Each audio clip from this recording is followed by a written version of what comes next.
أعوذ بالله السميع العليم من الشيطان الرجيم. بسم الله الرحمن الرحيم. السلام عليكم ورحمة الله وبركاته. Alhamdulillah. Alhamdulillahilladzi hadana lihadza wa ma kunna linahtadiya laula an hadanallah. Allahumma salli wa sallim wa barik ala sayyidina wa maulana Muhammadin biqadri hubbika fih wa zidna ya maulana hubban fih wa farrij anna ya maulana bijahihi ma nahnu fih. Ilahana la nas'aluka raddal qada walakin nas'aluka al-lutfa fih.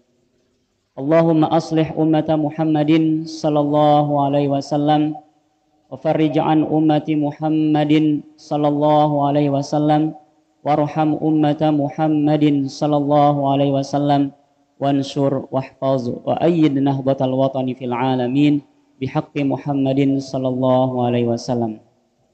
Rabbi shrah li sadri wa yassir li amri wahlul 'uqdatam min lisani yafqahu qawli. Subhanaka la ilma lana illa ma 'allamtana innaka antal alimul hakim. Wa ba'du, yang sama-sama kita hormati dan sama-sama kita muliakan para tokoh agama, tokoh masyarakat, para pejabat, wabil khusus para tamu undangan, kami ucapkan selamat datang. Yang tiang cintai dan tiang banggakan, bapak-bapak dan ibu-ibu jamaah pengajian peringatan Nuzulul Quran yang hadir di Masjid Nurul Waton, Kembang Karangdaya, Kecamatan Aikmal, Lombok Timur. Kita bersyukur kehadirat Allah Subhanahu wa Ta'ala atas limpahan karunia dan nikmatnya. Kita masih disampaikan hingga hari ke-24 daripada Syahrul Siyam, Syahrul Mu'azzam, bulan yang amat mulia, bulan yang amat agung, yang baru kemarin kita mengatakan Ramadan wa ahlan. Wahai Ramadan, selamat datang. Dan kita sekarang sudah tanpa terasa, kita sudah mulai mengatakan Ramadan wa mahlan. Wahai Ramadan, pelan-pelanlah, berhati-hatilah, jangan cepat meninggalkan kami. Oleh karena itu, kita berusaha sekuat tenaga atau apa yang bisa kita kerahkan agar sisa-sisa waktu yang telah diberikan oleh Allah Subhanahu wa Ta'ala untuk kita sebelum selesainya bulan Ramadan ini kita manfaatkan dengan sebaik-baik mungkin, khususnya dalam kesempatan untuk memburu mencari kemuliaan malam Lailatul Qadar itu masih terbuka. Banyak ulama yang mengatakan tanggal 25 atau tanggal 27 atau juga tanggal 29. Nah, kemudian bapak-bapak dan ibu-ibu jamaah sekalian, shaimin shaimat, hafizakumullah. Kita akan sedang berkumpul dalam rangka peringatan Nuzulul Quran. Nah, sebagaimana Al-Quran kita ketahui turun pada bulan Ramadan, Syahrul Ramadan alladzi unzila fihil Quran, bahwa pada bulan Ramadan telah dipilih oleh Allah SWT untuk diturunkan di bulan tersebut kalamullah, kalam yang suci, kalam yang menjadi mukjizat abadi bagi Nabi Muhammad SAW, dan agar menjadi apa bagi manusia? Hudan linnas, menjadi hidayah bagi mereka, menjadi petunjuk, menjadi pedoman hidup. Nah, tentu ketika kita membaca Al-Quran tidak akan ada habis-habisnya pelajaran yang terus-menerus bisa kita gali, bisa kita uraikan, bisa kita sarikan. Sampai-sampai kullau kanal bahru bidadan li kalimati rabbi lanafidal bahru qabla an tanfada kalimatu rabbi walau ji'na bimithlihi madada. Kalau seandainya ada yang berinisiatif untuk menguraikan semua kandungan Al-Quran, kekayaan ilmu yang ada dalam Al-Quran, kekayaan hidayah yang ada dalam Al-Quran, kemudian dia diberikan lautan untuk menjadi tinta, untuk menjadi penulis, untuk dia gunakan untuk menulis, mengarang tafsir, uraian isi Al-Quran, maka akan habis seluruh isi lautan tersebut dan belum habis ilmu-ilmu yang terkandung dalam Al-Quran. Walau ji'na bimithlihi madada, kalaupun didatangkan kembali sebanyak air lautan yang ada di bumi saat ini, sampai digunakan kembali, sampai habis, sampai digunakan kembali, itu tidak akan ada habis-habisnya ilmu yang bisa kita petik.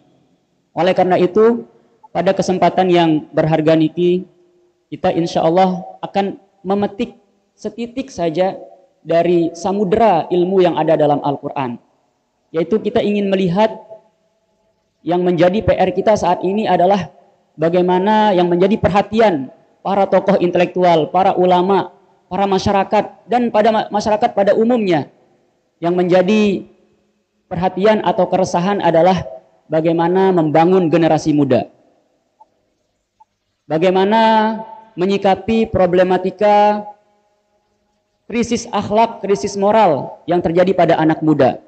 Bagaimana agar anak-anak muda kita ini tumbuh sebagai nanti kelak tokoh-tokoh yang religius, yang beragama, yang beriman, kemudian yang berakhlak, yang beradab, yang memiliki rasa tanggung jawab kepada negaranya, kepada agamanya, dan kepada bangsanya, dan kepada masyarakat. Bagaimana agar anak-anak muda kita, terutama yang ada di Desa Kembangkerang, yang ada di Lombok Timur pada umumnya, itu kelak pada 5 tahun ke depan, pada 10 tahun ke depan, akan menjadi aktivis-aktivis pada bidangnya masing-masing. Ada yang bergerak dalam aktivis dakwah, ada yang bergerak dalam aktivis pendidikan, aktivis sosial, dan sehingga kelak ketika bapak-bapak dan ibu-ibu sudah tua di sini, sudah senang, anak-anaknya itu sudah menjadi orang-orang hebat yang dibanggakan, menjadi qurratu a'yun, menjadi pelipur lara, menjadi penerang jiwa. Arti qurratu a'yun itu adalah penerang jiwa. Makanya perhatian Al-Quran itu terhadap bagaimana pendidikan generasi muda ini amatlah besar. Di antaranya kita diajarkan untuk selalu berdoa usai sholat.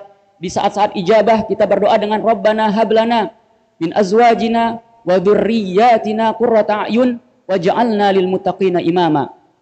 Ya Allah, jadikanlah istri-istri kami dan anak cucu kami, keturunan kami ini menjadi qurratu a'yun bagi kami. Menjadi penerang hati, menjadi obat hati kami. Karena kami senang melihat mereka yang tumbuh dengan keimanan yang kuat, dengan ketakwaan, dengan kesolehan, dan dengan keilmuan. Dan masih banyak lagi ayat-ayat dalam Al-Quran seperti misalnya wal yakhshal ladzina law taraku min khalfihim dzurriyyatan dhi'afan khafu 'alaihim falyattaqullaha wal yaqulu qawlan sadida. Hendaklah para orang tua tersebut, para orang tua yang memiliki anak, bapak-bapak dan ibu-ibu khawatir kalau seandainya nanti setelah mereka tua, setelah mereka meninggal, mereka akan meninggalkan generasi-generasi yang lemah, yang tidak bertanggung jawab, yang dewasa, yang tidak beriman, yang tidak soleh.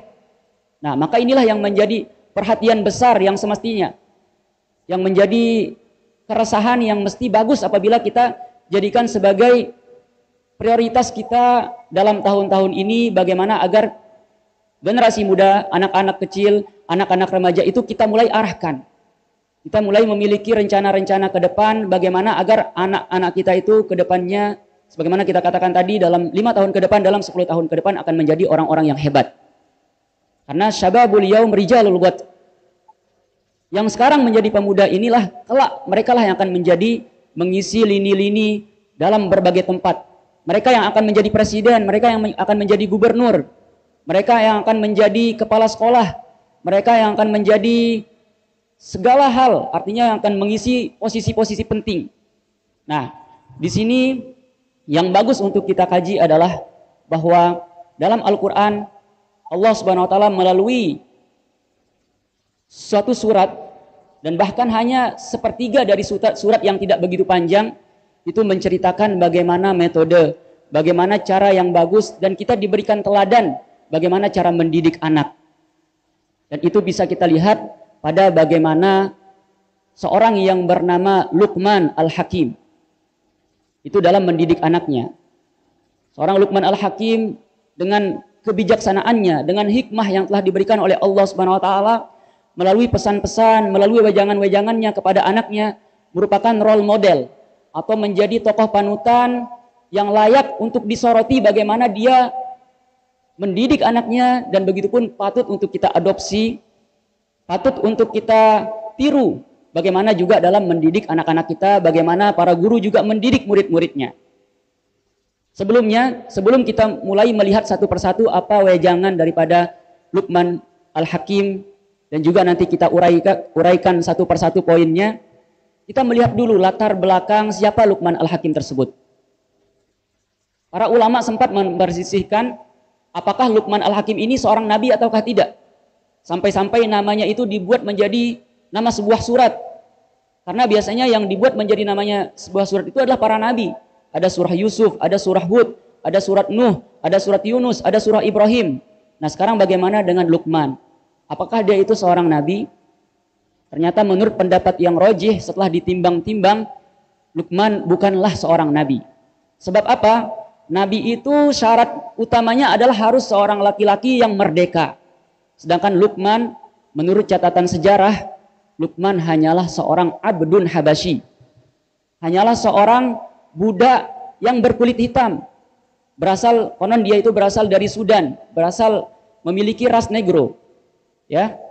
Maka di sini sudah kita dapatkan pelajaran bahwa kemuliaan, ketakwaan itu bukan standarnya ketampanan, bukan standarnya status sosial. Dari budak saja Allah Subhanahu wa taala muliakan. Dan inilah yang dikatakan oleh Rasulullah SAW, man abta'a amaluhu lam yusri'hu nasabuhu. Barang siapa yang, jadi Allah Subhanahu wa taala akan menilai kita itu berdasarkan amal kita. Siapa yang paling kencang untuk menuju Allah Subhanahu wa taala itu dilihat dari bagaimana kencangnya amal solihat, amal-amal solehnya. Bukan dilihat dari siapa keturunannya, anak siapa dia. Maka itulah perkataan Rasulullah SAW yang selalu dipesankan kepada anak-anaknya, kepada Sayyidah Fatimah, kepada Al-Hasan dan Al-Husain sebagai cucu beliau, bahwa jangan harapkan, jangan terlalu berpijak bahwa kalian itu adalah anak Rasul, adalah cucu Rasul. Akan tetapi semua itu adalah akan dilihat berdasarkan amal-amal yang telah kalian lakukan. Man abta'a amaluhu lam yusri'hu nasabuhu. Kemudian dikatakan bahwa syaraful adab yugni anin nasab. Tidak penting kita anak siapa, nasab kita siapa, silsilah keturunan kita itu apakah ada bangsawan ataukah tidak, itu tidak penting. Yang penting adalah kemuliaan adab. Itulah yang akan menjadikan seorang itu memiliki mahkota di tengah-tengah masyarakat. Ya. Kemudian latar belakang selanjutnya yang kita perlu tahu, akan terjadi dialog antara Luqman dengan anaknya. Dan para ulama melacak siapa sih nama anak Luqman Al-Hakim. Dan di sini dikatakan dalam tafsir Al-Wasit karya Grand Syekh Al-Azhar, Syekh Muhammad Tantawi, beliau mengatakan nama putra daripada Luqman Al-Hakim itu adalah Tharon. Siapa? Tharon, ya. Kemudian di sini Luqman Al-Hakim itu terkenal dengan kebijaksanaan, al-hikmah. Banyak warid disebutkan kata al-hikmah dalam Al-Qur'an. Misalnya yu'til hikmata man yasha wa may yu'tal hikmata faqad utiya khairan katsira. Allah Subhanahu wa taala hanya memberikan hikmah itu kepada orang-orang tertentu saja, orang-orang yang diistimewakan. Kemudian hal paling berharga yang diberikan oleh Allah Subhanahu wa taala kepada hambanya adalah al-hikmah. Sebab barang siapa yang diberikan hikmah, faqad utiya khairan katsira. Sama artinya dia diberikan kebaikan, kemuliaan yang amat besar. Jadi tidak ada harganya kita diberikan harta yang banyak, kemudian jabatan yang tinggi atau status sosial yang mulia di tengah-tengah masyarakat, akan tapi seseorang tersebut tidak memiliki hikmah. Walaupun seorang budak yang hitam seperti Luqman Al-Hakim, akan tapi apabila telah diberikan hikmah oleh Allah SWT, maka akan sangat bernilai harganya. Nah, al-hikmah ini apa? Menurut ulama, al-hikmah artinya adalah iktisabul ilmin nafi' wal amal bihi. Yaitu manakala seseorang mendapatkan ilmu yang bermanfaat. Walaupun sedikit, akan tetapi semua ilmu yang dia dapatkan itu bermanfaat. Apalagi ilmu yang banyak, kemudian semuanya bermanfaat dan mampu diamalkan. Kemudian itu terlihat dengan isobatul qauli wal amal. Sehingga orang-orang yang diberikan hikmah oleh Allah SWT itu, setiap dia berbicara seakan-akan apa yang dia sampaikan itu adalah mutiara semuanya. Makanya sering kita dengar orang bijak, gitu kan, perkataan orang bijak. Karena orang-orang bijak itu dalam berbicara mereka itu memilih gaya bahasa, kemudian pilihan-pilihan kata itu mereka sangat cermat. Tidak sembarangan mereka mengeluarkan kata-kata, sehingga setiap mereka berkata itu layak ditulis dengan tinta emas perkataan-perkataannya. Kemudian begitupun amal yang keluar. Terkadang-kadang tidak kita pahami, bahkan untuk bergerak, untuk tidur, untuk bagaimana, apakah perlu ke selatan, apakah ke utara, itu semua sudah ditimbang. Mana yang paling maslahat. Kalau kedua-duanya maslahat, mana yang lebih maslahat. Kalaupun dihadapkan pada kedua-duanya adalah mudarat, dia akan memilih mana yang paling ringan mudaratnya. Begitulah ciri-ciri orang yang diberikan hikmah. Sehingga Luqman Al-Hakim, apapun yang dia lakukan, apapun yang dia katakan itu semua penuh dengan kebijaksanaan.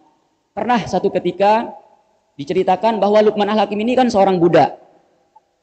Budak itu punya apa? Majikan, punya tuan. Tuannya pernah mengatakan suatu hari kepada Luqman, "Ya Luqman, ji'ni bigonamin wasbah wa'ti bi atyaba syai'in fiha." Ya. Wahai Luqman, coba ambilkan untukku sapi. Kemudian sembelihkan untukku sapi tersebut. Kemudian datangkan dari sapi tersebut untukku sesuatu organ yang paling buruk daripada organ yang ada di sapi. Kira-kira apa organ yang paling buruk dari sapi? Tiba-tiba Luqman Al-Hakim datang kepada majikannya membawa lidah sapi dan hati sapi. Diterima oleh majikannya. Lama kelamaan atau beberapa minggu kemudian si majikan ini memerintahkan perintah yang sama. Coba wahai Luqman, sembelihkan aku sapi lagi. Kemudian pilih sekarang, kalau kemarin aku memerintahkan untuk memilih mana organ yang paling buruk dari sapi tersebut. Kalau sekarang pilih organ yang paling bagus dari sapi tersebut, kemudian bawa kemari kepadaku. Maka Luqman menjalankan perintah tersebut, disembelih sapi, kemudian lagi-lagi dibawakan kepada majikannya lidah dan hati sapi. Heranlah majikannya. Loh, bagaimana ini? Kemarin aku perintahkan engkau untuk mendatangkan organ yang paling buruk dari sapi, engkau datangkan lidah dan hati. Sekarang juga yang aku perintahkan adalah datangkan yang paling baik, juga yang kau datangkan itu-itu saja. Bagaimana mungkin bisa menjadi yang paling baik dan paling buruk di waktu bersamaan? Maka Luqman mengatakan, apa katanya?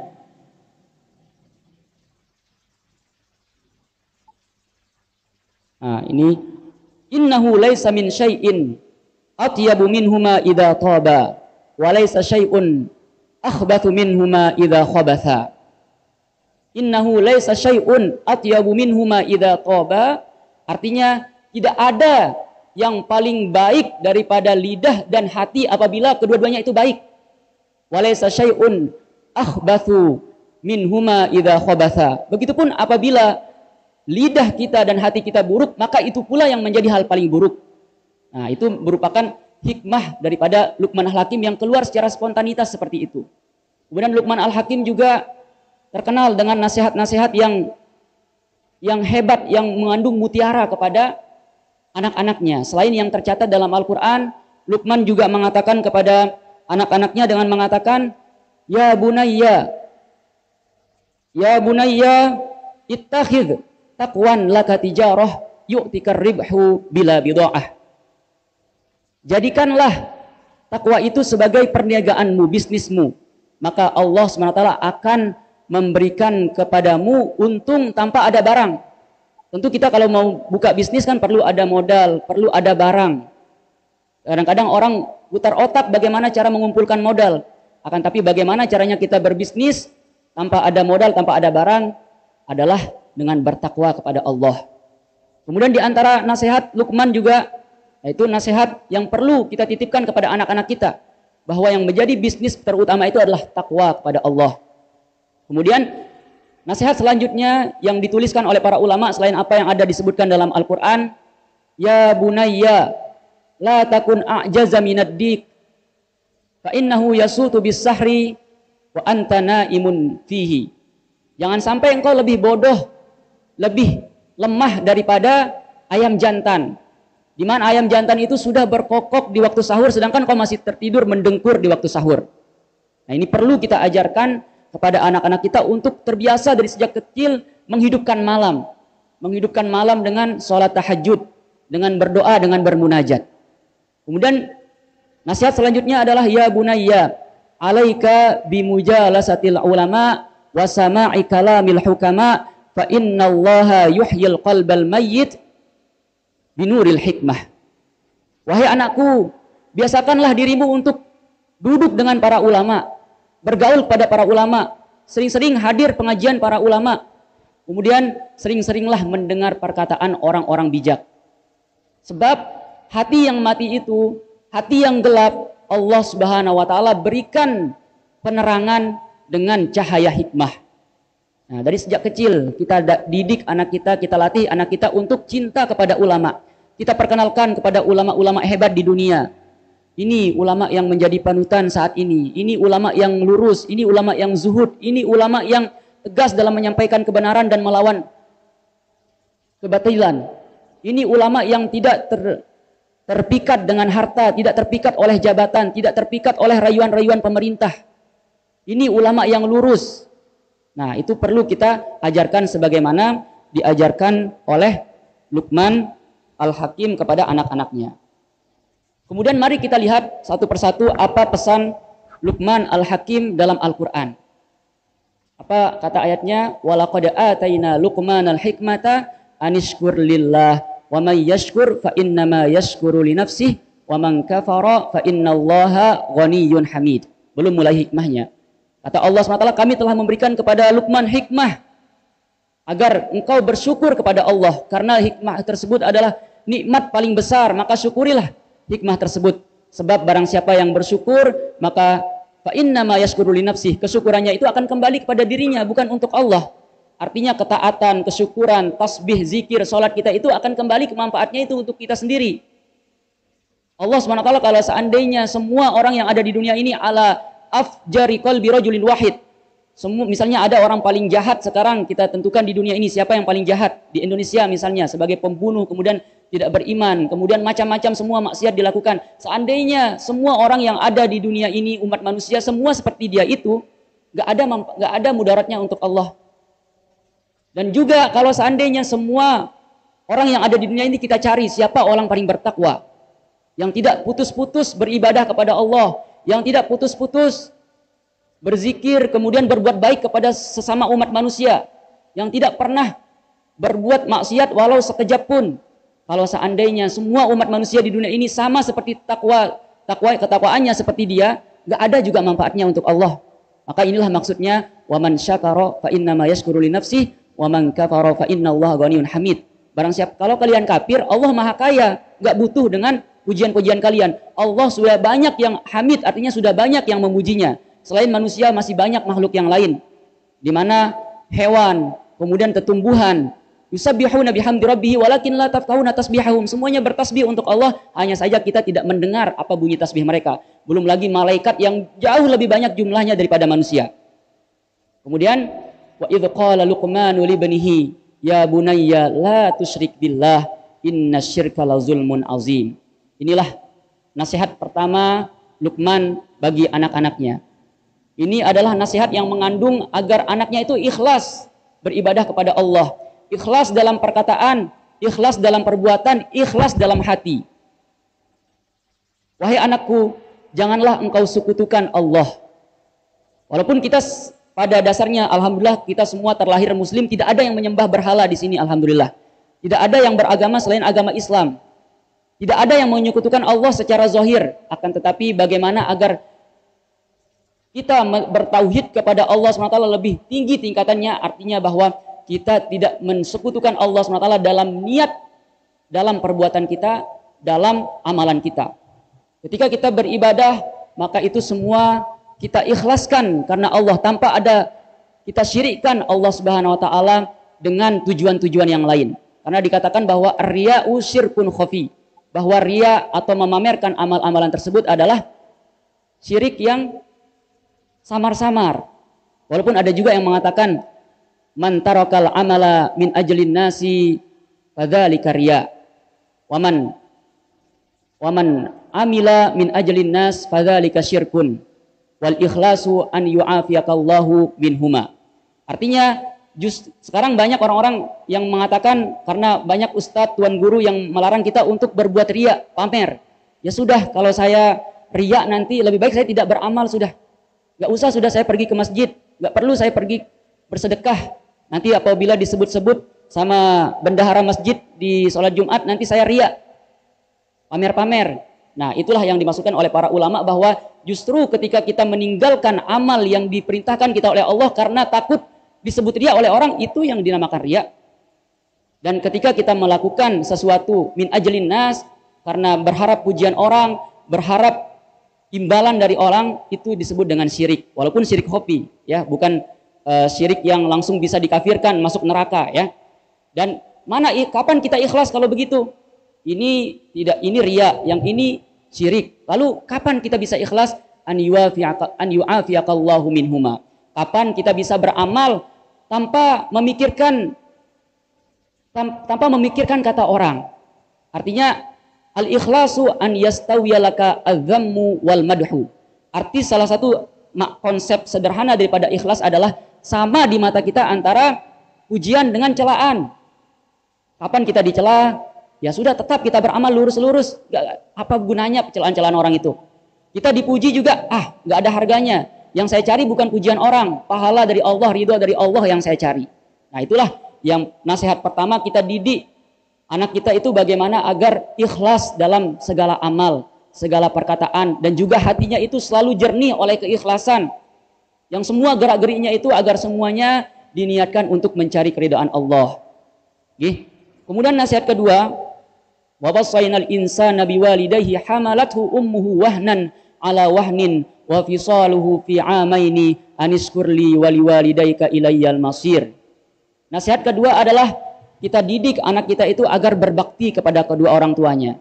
Kedua orang tua perlu bijak bagaimana agar anaknya itu tahu, bagaimana agar orang tua itu paham psikologi anak. Bagaimana ketika anak kita nakal, wajar ketika usia-usia tertentu nakal, kita tahu caranya memperingati. Kita tahu caranya menyikapi kenakalan anak tersebut. Kita tahu caranya memberitahukan secara baik-baik. Dan inilah kenapa di awalnya itu, kenapa wa idz qala Luqman li ibnihi wa huwa ya'izuhu. Di sini Luqman itu memberikan mau'izah katanya. Apa arti mau'izah? At-tadhkir biwujuhil khairi bima yarikul qalbu. Ya, arti mau'izah itu adalah sering kita dengar, marilah kita mendengarkan mau'izah yang akan disampaikan oleh Tuan Guru Fulan.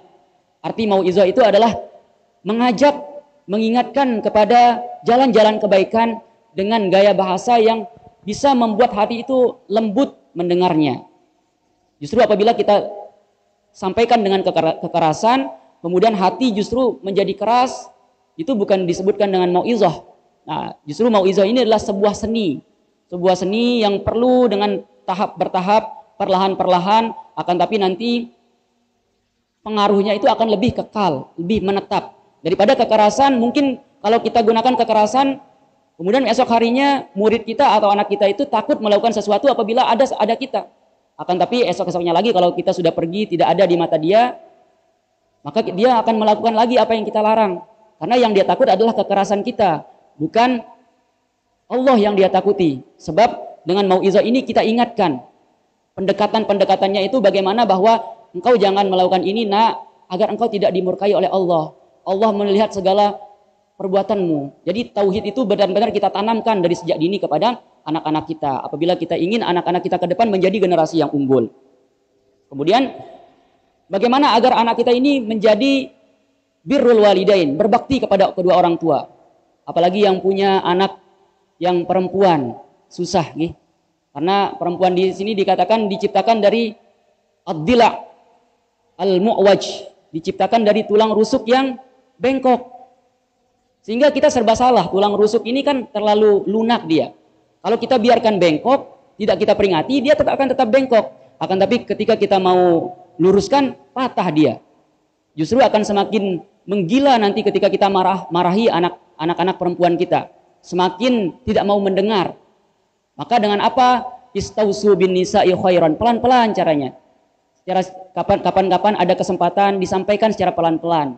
Maka kalau sesuatu yang bengkok itu kan misalnya ada dahan yang bengkok, bisa pelan-pelan tanpa keras-keras. Lama-lama kelamaan bisa jadi lurus dia. Nah, jadi itulah kan kita ingatkan, wahai anak-anakku, di sini disebutkan ya bunayya. Gaya bahasanya itu, pemilihannya itu ya bunayya. Di sini kalau dalam bahasa Arab itu ya bunayya itu ada istilahnya isim tasgir. Isim tasgir itu artinya dengan bahasa yang seakan-akan anaknya itu anak masih kecil, dengan penuh kelembutan dipanggil. Ya bunayya, wahai anakku yang sayang, aku sayangi, yang aku cintai. Berbakti kepada kedua orang tua. Bapak mengatakan, ingat dulu ibumu itu ketika melahirkanmu, wahnan ala wahnin. Semakin berat timbanganmu di dalam perut, semakin lemah dia. Bahwa kamu pergi ke sana kemari, kemudian wahnan ala wahnin wa fisaluhu fi amaini, dan kemudian bagaimana sakitnya, semua tidak enak bagi orang-orang yang sedang hamil, ibu-ibu yang sedang hamil. Kemudian sakit berkala, secara berkala. Kemudian belum lagi bagaimana sakitnya melahirkan. Kemudian bagaimana sakitnya ketika menyusui. Nah, itu diingatkan dengan secara pelan-pelan, dengan secara lembut-lembut. Ina anak ninglek sangat beli jasan laku kau. Sangat adeng-adeng, berkorban, lega jasan. Kemudian ina juga haluk. Diingat, ini dia beling taati aku bapak. Amin ina menjadi hatim. Nah, begitupun ina bekerja sama, perlu kooperatif antara kedua orang tua. Nanti sampaikan kepada adiknya, "Dek, nanti saya yang suruh anak kita yang taat kepada adik. Nanti adik suruh anaknya supaya taat kepada abang." Nah, nanti ibu mengatakan, "Nah, taat kepada bapakmu. Bapakmu lelah larut rebuya. Capek dia untuk pergi ke Malaysia jual gula gending, kemudian berburu demi bisa menyekolahkanmu, nak." Nah, itu kita sampaikan dengan pelan-pelan sebagaimana gaya bahasa yang digunakan oleh Luqmanul Hakim dalam Al-Qur'an. Kaitannya kita memperingatkan nuzulul Qur'an ini yang perlu sekali agar kita bisa terapkan nilai-nilainya dalam mendidik anak kita. Kemudian setelah itu apa katanya? Nasihat selanjutnya adalah al-wasiyatus tsalitsah. Nasihat yang ketiga adalah ya bunayya innaha in takum mithqala habbatin min khardalin fatakum fi sakhratin aw fis samawati aw fil ardi ya'ti bihallah innallaha latifun khabir. Tadi nasihat pertama adalah kita perintahkan anak kita untuk ikhlas sepenuhnya tanpa menyekutukan Allah dalam amalan, dalam perbuatan amal solehnya. Kemudian yang kedua agar berbakti kepada kedua orang tua. Ketiga adalah kita tanamkan rasa khauf, rasa takut kepada Allah, rasa muraqabah, rasa bahwa dia itu selalu diawasi oleh Allah apapun yang dia lakukan. Innaha intakum mithqala habbah, walaupun ada sebiji kecil, mithqala habbatin min khardalin fatakum fi sakhratin, kemudian biji kecil saja tersembunyi di bawah sokroh, batu yang begitu besar. Fatakum fis sama'i au fil ardis, baik itu di langit ataupun di bumi, ya'ti bihallah, semua akan diketahui oleh Allah dan semua akan diperhitungkan oleh Allah. Sekecil apapun kau lakukan, nak. Kemudian dikala sesepi apapun keadaannya, walaupun tidak ada yang mata yang melihatmu, walaupun perbuatan sekecil apapun, kelak Allah akan memperlihatkanmu kelak di hari akhirat. Akan ada monitor. Coba lihat, bukankah pada hari ini, di tanggal ini, di jam ini engkau telah melakukan ini? Kita ajarkan kepada anak kita akan muraqabatullah, bahwa Allah tetap memonitor, mengawasi apapun yang dia lakukan. Nah, itu yang penting kita tanamkan, khauf, rasa takut, bahwa apapun yang dia lakukan itu adalah berdasarkan motif atau dorongan rasa takutnya, rasa takwanya kepada Allah. Dia berbuat ketaatan agar mendapatkan apresiasi dari Allah, bukan apresiasi dari kita. Oke lah kalau awal-awalnya kita apresiasi dari kita, kalau engkau mau sholat duha, nak, aku berikan engkau gaji 10.000 sehari. Akan tapi kelamaan 10.000 ini habis, nak. Tetapi ada imbalan yang tidak akan ada habis-habisnya. 10.000 mungkin sekarang cuma bisa beli permen atau cilok cuma berapa tusuk, nak. Akan tapi bagaimana agar nanti bagaimana kalau bapak meninggal, nak, siapa yang mau ngasih kamu uang? Dari mana kamu beli cilok? Nah, yang sebenarnya merawat kamu, yang sebenarnya berbuat baik kepada kamu adalah Tuhanmu, nak. Bapak cuma sekedar perantara. Nah, bagaimana agar engkau berbuat sholat, kemudian bersedekah, berbuat baik, semua itu karena Allah. Karena pahala yang dari Allah itulah lebih kekal bagimu. Ya, walaupun bapak nanti telah pergi, ibu telah pergi. Nah, itu nasihat selanjutnya. Kemudian nasihat yang keempat adalah ya bunayya, wahai anakku, aqimis shalah. Rajin-rajinlah mendirikan salat. Dan inilah yang diajarkan oleh Rasulullah SAW dari sejak kecil kita sudah ajarkan. Muru auladakum bis salati wa hum sab'u sinin. Perintahkanlah anak kalian itu untuk mendirikan salat sejak usia 7 tahun. Alhamdulillah sekarang sudah mulai dididik anaknya, mulai diajak gemar untuk pergi ke masjid. Dari sejak kecil bahkan dari bawah 7 tahun. Nah, di sini ada yang mengatakan bahwa dari sinilah perlunya untuk mendidik anak itu datang ke masjid itu dengan usia tamyiz. Karena tamyiz itu dia sudah bisa memikirkan mana baik mana buruk sehingga tidak mengganggu jamaah-jamaah lain di waktu sholat. Akan tapi justru kata ulama yang lain, perlu kita didik anak kita dari sejak kecil untuk kita ke masjid. Itu perkataan Sultan Al-Fatih sebagai pembuka daripada Konstantinopel, yang menjadi sultan daripada Turki Utsmani. Dia mengatakan bahwa, riwayatnya ya, dia mengatakan bahwa apabila engkau tidak lagi mendengar suara kebisingan, suara keributan anak-anak kecil bercanda di masjid, maka khawatirlah bagaimana akan menjadi generasi akan datang. Nah, misalnya kalau di masjid kita ada suara anak-anak kecil, ada suara menangis, kemudian ada suara lari-lari, kita biarkanlah, kita sabar. Daripada nanti bencananya akan lebih besar. Ketika setelah besar kita suruh anak kita lebih datang ke masjid, karena dari dulu awalnya justru kita timbulkan perasaan traumatik kepada anak-anak. Ketika sekarang anak-anak datang ke masjid, langsung diambil, disemelik matanya, dipelototin, trauma dia datang ke masjid. Takut saya lagi datang ke masjid, diperintahkan oleh ibunya, walaupun sudah umur 10 tahun, trauma-trauma masa kecil itu masih tersisa. Ya, jadi kita bersabar sudah. Kita bersabar. Insya Allah ketika hati kita sudah ikhlas, orang-orang zaman dahulu berperang. Sambil berperang sholatnya. Ada yang dipanah, sambil berdarah mereka nggak merasa. Masa kita sekarang cuma ada suara sedikit langsung, nggak husu sholat kita ini gara-gara ada anak-anak kecil. Nggak husu sholat kita gara-gara ada suara mercun di belakang. Nah ya, jadi husu tersebut tidak terlalu, walaupun perlu juga, ini perlu kita ambil, jangan nanti dipahami bahwa ayo kita ributkan masjid. Bukan seperti itu, akan tapi dipahami secara proporsional. Perlu juga dibuat, justru kalau di Masjidil Haram atau di Masjid Madinah itu, mungkin ada yang pergi umroh baru-baru kemarin, dilihat ada tempat main-main khusus bagi anak-anak, ada taman-taman. Bahkan di masjid-masjid kota juga sudah ada, di lantai 2 atau di lantai dasar itu anak-anak bisa turun dan menikmati permainan yang menyenangkan di masjid, yang permainan-permainan yang syar'i, permainan-permainan yang religius kata orang. Nah, jadi itu ya. Ajar anaknya untuk sholat sejak usia 7 tahun. Wadribuhum wahum asyar. Dan pukullah mereka kalau misalnya sudah usia 10 tahun masih belum mau sholat. Begitupun puasa juga. Kita didik anak kita sejak kecil. Sini kita sering dengar sekarang sudah mulai banyak anak-anak muda yang tidak puasa, tidak memperhatikan, dimakan terang-terangan caranya, duduk di bok depan, duduk di mana itu di perempatan-perempatan Aikmal sambil merokok terang-terangan. Nah, ini adalah karena kesalahan pendidikan dari sejak kecil. Kita sudah didik dari sejak kecil agar gemar berpuasa. Kita apresiasi dari awal-awal. Kalau kamu berpuasa akan aku belikan nanti makanannya enak, makanan buka puasanya enak. Nah, gitu. Jadi wadribuhum wahum asyarah. Kemudian adribu di sini jangan ada yang orang yang mengatakan sekarang Islam itu melegitimasi atau mengizinkan untuk tindak kekerasan kepada anak. Nah, idrib di sini maksudnya adalah pukul atau pukul dengan yang tidak menyakitkan. Sama juga ketika ada wadribuhunna wahjuruhunna fil madaji'i wadribuhunna. Apabila ada istri yang nusyuz katanya dalam Al-Qur'an, maka pertama-tama itu peringati dengan baik-baik. Kalau masih tidak bisa diperingati dengan baik, masih mohon maaf selingkuh, masih nusyuz, masih suka main-main sama lelaki lain, nah ini suami harus jangan sampai bersikap dayus. Arti dayus itu istrinya itu dibiarkan, ya, dibiarkan untuk bebas. Nah, jadi pertama-tama nasihati dengan baik-baik. Kalau tidak mau, uhjuruhunna fil madaji'. Pisah ranjang. Jangan mau temani dia tidur.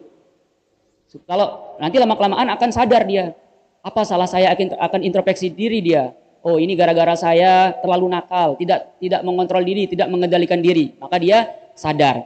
Kemudian cara terakhir barulah wadribuhunna. Barulah pukullah dia. Dan sekarang orang-orang istilahnya orang-orang hadatsiyun, orang-orang sekuler, orang-orang yang tidak suka dengan Islam mengatakan bahwa Islam memberikan izin untuk KDRT, kekerasan dalam rumah tangga. Mana dalilnya? Dalilnya idribuhunna, pukullah istri kalian. Padahal idribuhunna itu sudah dijelaskan oleh para mufassir seperti Ibnu Abbas, pukullah dengan siwak pukulnya itu. Kalau ada pipet kita pakai nyedot minum, pakai itu kita pukul. Bukan pukul sampai menampar kemudian sampai kesakitan istri kita. Atau setidaknya pukul maksimal itu pakai siwak, setidaknya juga dicubit caranya. Itu juga masuk idribuhunna. Jadi jangan sampai dengan wala tadribuhunna darban, apa katanya, bawahan kalau tidak salah dalam hadis. Jangan sampai kalian memukul mereka itu dengan pukulan yang sampai menyakiti istri kalian. Nah, jadi aqimis sholat, jadi itulah cara mendidik anak. Jadi sholat tersebut, karena dengan sholatlah nanti akan tergiring sendiri. agar anak itu menjadi anak yang taat, karena sholat ini adalah idza hasunat hasanal amalu kulluh. Apabila sholatnya baik, semua amal itu akan ikut baik. Idza fasadat fasadal amalu kulluh. Apabila sholatnya saja sudah rusak, maka amalan-amalannya yang lain pun ikut rusak. Kemudian wa aqimis sholata wa'mur bil ma'rufi wanha 'anil munkar. Kemudian apa? Wasbir 'ala ma asabak. Ya. Ajarkan anak kita dari sejak kecil untuk berdakwah. Perintah anak-anak sesama yang lain. Kalau misalnya kamu sekolah di MTS, sekolah di Aliyah, ada teman-temanmu yang nakal-nakal, yang tidak rajin, yang suka bolos, peringati dia baik-baik. Ya. Kemudian wanha 'anil munkar. Laranglah apabila ada yang misalnya yang suka, mohon maaf, merokok, yang suka nongkrong-nongkrong di tempat-tempat pergaulan bebas. Nah, itu ajarkan anaknya itu agar tidak hanya menjadi orang soleh, pribadi yang baik untuk dirinya, juga muslih. Bisa menjadi pribadi yang baik, memperbaiki teman-temannya yang lain. Ya. Kita biarkan dia berbaur secara sosial, akan tapi dia bisa, kehadirannya itu ada gunanya bagi teman-temannya yang lain. Nah, kita ciptakan, sekarang kan sudah banyak aktivis-aktivis pemuda hijrah katanya. Bagus itu kalau kita buat, akan tapi pemuda hijrah yang dibekali dengan ilmu, dibekali dengan pembekalan-pembekalan yang tidak hanya semangat-semangat hijrah-hijrah saja, akan tetapi tidak hanya berbentuk mazhar atau penampilannya saja yang hijrah. Tidak hanya kalau hijrah itu nanti celananya cingkrang, kemudian janggutnya seukuran ini, bukan itu. Akan tapi yang paling penting adalah karakter, bisa saling mengajak teman-temannya yang lain. Nah, kemudian wanha 'anil munkar, saling larang terhadap kemungkaran. Kemudian wasbir 'ala ma asabak. Wahai anak-anakku, di dunia ini engkau akan menemukan ujian yang begitu banyak. Maka bersabarlah ketika menemukan ujian tersebut. Dahulu anak ada orang yang bertanya kepada Imam Ahmad bin Hambal. Wahai Imam Ahmad, kenapa kok saya capek terus menjalani kehidupan dunia ini? Selesai satu tugas saya kira akan bisa santai, saya capek lagi. Kemudian misalnya terutama sebagai thalibul ilmi, sebagai mahasiswa, sebagai siswa, tugasnya itu macam-macam. Selesai satu tugas dikasih lagi sama dosennya tugas yang lain. Nah, itu sabar, nak. Kalau misalnya ada mengeluh kepada orang tuanya, curhat kepada orang tuanya, sabar. Lakukan tugas itu. Kemudian nanti setelah wisuda, sabarlah. Mungkin nanti wisuda aku bisa senang. Justru setelah wisuda lebih berat lagi tantangannya. Nah, itulah yang ditanyakan kepada seorang Ahmad bin Hambal, ditanyakan oleh anaknya. Ayah, kok ini nggak ada habis-habisnya saya capek di hidup ini. Semuanya ujian, semuanya beban-beban berat. Mata rohah, katanya anaknya kepada Imam Ahmad bin Hambal. Kapan terus kita bisa santai, Pak? Kapan kita bisa refreshing sedikit? Kata bapaknya, ar-rohatu indama tata'u awwalu qadamaiki fil jannah. Bahwa ar-rohah itu, arti refreshing tersebut, kapan kita bisa santai? Ketika kelak kita sudah bisa memasukkan kaki kita yang pertama di surga, baru kita bisa santai. Karena dunia ini penuh dengan ujian yang tidak ada henti-hentinya. Maka kita sabar untuk menjalani ujian tersebut. Tadi perintah untuk syukur sudah apabila sudah diberikan anugerah. Kemudian nasihat yang keberapa sekarang? Ke-6. Katanya, wala tusa'ir khaddaka lin-nasi wala tamshi fil ardi maraha. Innallaha la yuhibbu kulla mukhtalin fakhur. Pandai-pandai bawa diri dalam bergaul dengan masyarakat, nak. Dalam berjalan, perhatikan bagaimana jalan yang bagus. Dalam duduk, perhatikan adab duduk yang bagus. Jadi katanya di sini adalah wala tusa'ir khaddak. Dalam berjalan itu jangan sambil berdongak-dongak seperti ini. Itu adalah simbol daripada kesombongan. Dulu orang-orang di jahiliyah itulah caranya. Kalau sekarang macam-macam. Mungkin kalau berbeda tradisi, berbeda masyarakat, berbeda-beda simbol kesombongannya. Akan tapi yang kalau di zaman Arab dulu adalah tanda daripada kesombongan itu adalah berjalan dengan sambil mendongak-dongak seperti ini. Wala tamshi fil ardi maraha innallaha la yuhibbu kulla mukhtalin fakhur. Allah tidak suka, nak, kepada orang-orang yang mukhtal, orang-orang yang berjalan dengan khuyala. Ya, makanya dikatakan la'anallahu man jarra thawbahu khuyala. Allah SWT melaknat orang-orang yang ini sarungnya atau celananya itu isbal, akan tapi isbal karena khuyala, karena sombong. Ilatnya itu. Apabila ada orang-orang yang sarungnya atau celananya itu di bawah mata kaki, itu dilaknat oleh Allah, akan tetapi dengan ilat apabila dia itu sombong. Kalau sebaliknya, celananya di atas mata kaki, akan tapi sombong, juga dilaknat oleh Allah. Intinya adalah kapan dulu, karena tradisi orang-orang Arab adalah mengisbal celananya, mengisbal jubahnya itu adalah karena dahulu kain itu susah. Sehingga diceritakan Mus'ab bin Umair itu kan ketika dimakamkan, ketika syahid di perang Uhud, apabila ditutup mukanya, kepalanya, kakinya yang kelihatan, ditutup kakinya, mukanya yang kelihatan. Karena kain itu mahal zaman dahulu. Makanya ketika ada orang yang mengisbalkan sarung atau jubahnya itu adalah karena biasanya kesombongan. Nah, berarti berjalan itu jangan penuh dengan kesombongan, penuh dengan tawaduk dalam berjalan, wahai anakku yang aku sayangi.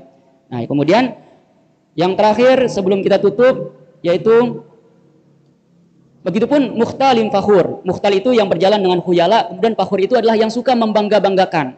Kalau sekarang ada istilahnya outfit OOTD kalau bahasa anak-anak zaman sekarang.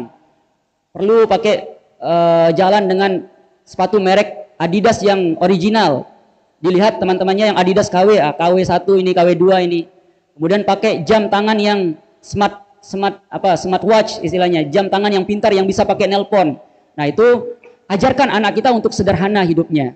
Tidak menampakkan. Banyak sekarang kita ajarkan perlu kita ajarkan anak-anak kita itu supaya tidak gawah, mohon maaf.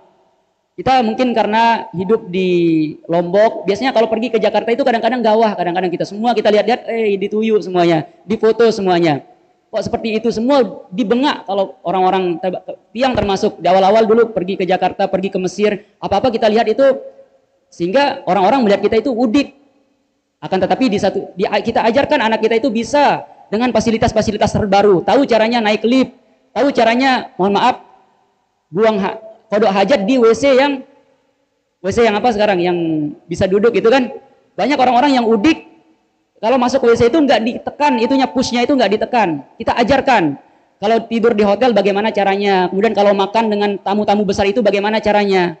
Nah, itu perlu kita edukasi anak-anak kita seperti itu. Akan tetapi perlu juga kita edukasi untuk hidup sederhana. Artinya bagaimana anak kita itu diajak hidup mewah maeh, diajak hidup sederhana juga maeh. Jangan nanti karena terbiasa diberikan McDonald, diberikan KFC, diberikan kangkung, diberikan jangan-jangan Ambon atau apa, itu nggak level gitu ya. Nah, itu bagaimana kita bisa mendidik anak kita ini secara proporsional. Itu artinya innallaha la yuhibbu kulla mukhtalin fakhur. Artinya fakhur itu adalah membangga-banggakan. Semuanya itu mahal-mahal, semuanya makanannya mahal, pakaiannya mahal. Kemudian 10 menit lagi maghrib. Yang terakhir adalah waqsid fi masyika waghud min sautik inna ankaral aswati la sautul hamir. Kita ajarkan anak kita cara berbicara yang bagus. Waghud min sautik. Dalam berbicara itu bagaimana nada yang bagus. Nada yang rendah caranya. Bukan nada yang suka mengkerak-kerak kau. Sekarang di jalan-jalan kita lihat keributan-keributan, sering kita lihat. Ketika ada perkumpulan-perkumpulan seperti ini, ngaji-ngaji, anak-anak itu suka ribut-ribut. Nah, kita didik sejak kecil bahwa Allah SWT itu suka dengan suara-suara yang direndahkan. Karena sebab apa?